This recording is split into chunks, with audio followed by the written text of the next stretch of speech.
সবার প্রথমে একটা বড় পাত্রে 15টা ডিম নিয়ে বেশ খানিকটা জল দিয়ে সেদ্ধ করতে বসিয়ে দিলাম, একটু হার্ড বয়েল হবে।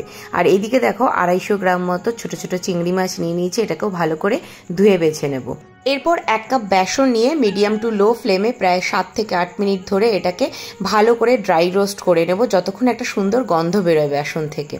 এরপরে দেখো ডিমগুলো ভালোভাবে সেদ্ধ হয়ে গেছিলো, সেগুলো খোসা ছাড়িয়ে নিয়ে গ্রেটারে গ্রেট করে নিচ্ছি। এক এক করে 15টা ডিমই এখানে গ্রেট করা হয়ে গেছে, আর এখানে কিন্তু দেখো বেশ অনেকটা পরিমাণেই হয়েছে।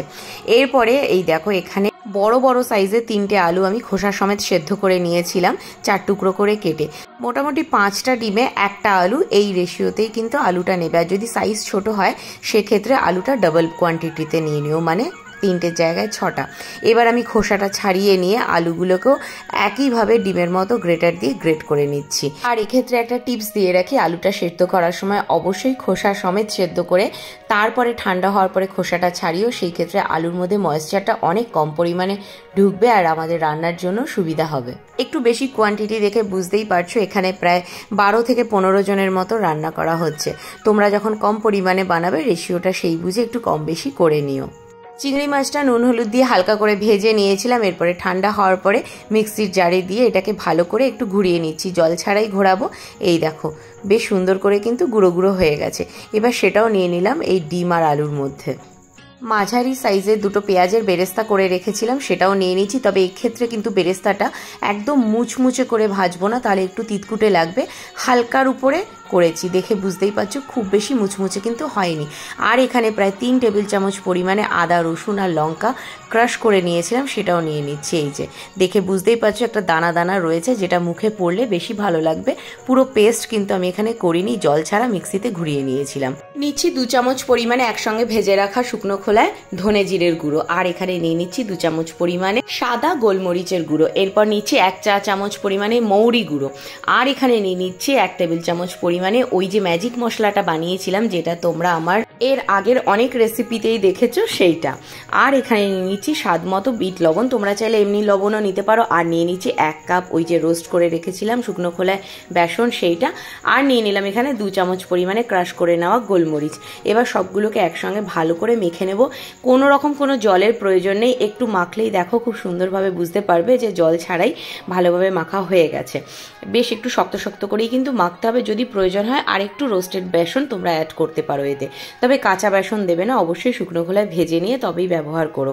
এরপরে দেখো হাতে ভালো করে তেল মেখে নিলাম, আর তারপরে এই যে সুন্দর ছোট ছোট করে কাবাবের আকার দিয়ে গড়ে নিচ্ছি।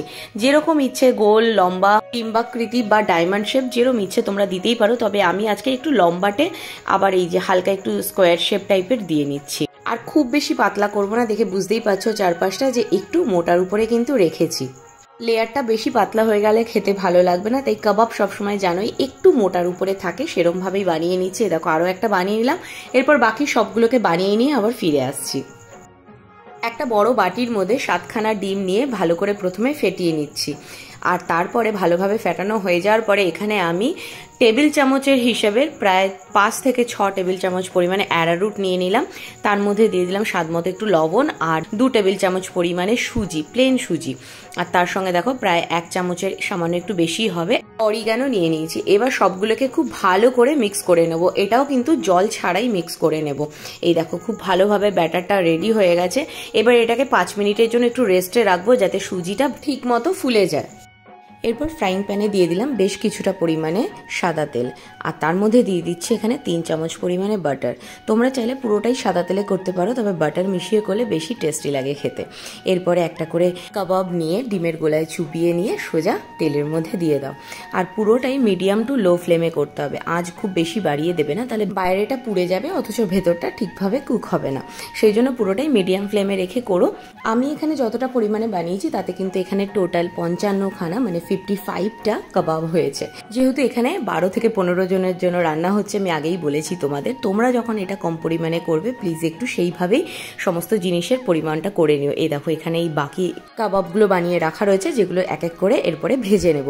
আর তোমরা চাইলে ওইভাবে বানিয়ে এয়ারটাইট কন্টেনারে ভরে ফ্রিজ আপ করে মোটামুটি 1 সপ্তাহ অবধি ফ্রিজে আরামসে রেখে দিতে পারো, নষ্ট হবে না। গেস্ট এলে পরে জাস্ট ডিমের গোলায় ডোবাও আর এইভাবে ভেজে দিলেই কিন্তু রেডি হয়ে যাবে এই দারুণ স্বাদের ডিম চিংড়ির কাবাবটা। খেতে যেরকম অসাধারণ হয় সেরকম বানানোটাও কিন্তু খুব একটা কঠিন নয়। যে কোনো রকম পার্টি বা গেট টুগেদারের জন্য কিন্তু আইডিয়াল একটা স্ন্যাক্স আইটেম বা স্টার্টার হতেই পারে এটা। তাহলে চলো আজকের মতো রেসিপি তো তৈরি হয়ে গেল, খুবই ইজিভাবে তোমাদের সাথে শেয়ার করে দিলাম এই ফ্রাই কাবাবটা। এর নাম আমি এখনো অবধি ঠিক করে উঠতে পারিনি, তাই সেটা তোমাদের উপরেই ছেড়ে দিলাম। তোমাদের যদি রেসিপিটা ভালো লেগে থাকে তাহলে একটা ভালো দেখে নামও কিন্তু এর জন্য সাজেস্ট করো। এই যে প্লেটিং করে দিচ্ছি, আর হ্যাঁ ভেজে কিন্তু একটা টিস্যু পেপারের উপরে তুলেছিলাম, তাহলে এক্সট্রা অয়েলটা অ্যাবসর্ব করে যাবে টিস্যু পেপারের মধ্যে। এরপরে টমেটো সস দিয়ে সার্ভ করে দাও গরম গরম। আর সবশেষে যেটা বলে থাকি, ভিডিওটা ভালো লাগলে মানে রেসিপিটা ভালো লাগলে অবশ্যই একটা লাইক কমেন্ট শেয়ার করতে ভুলো না। যারা এখনও ফেসবুক পেজটা আমার ফলো করোনি তারা প্লিজ ফলো করে দিও। আর যদি ইউটিউব থেকে এই রেসিপিটা দেখে থাকো তাহলে বলবো চ্যানেলটা সাবস্ক্রাইব করে পাশে থেকো। দেখা হচ্ছে আবার নতুন একটা রেসিপির সঙ্গে খুব শীঘ্রই। টিল দেন সবাই ভালো থেকো, সুস্থ থেকো, টাটা।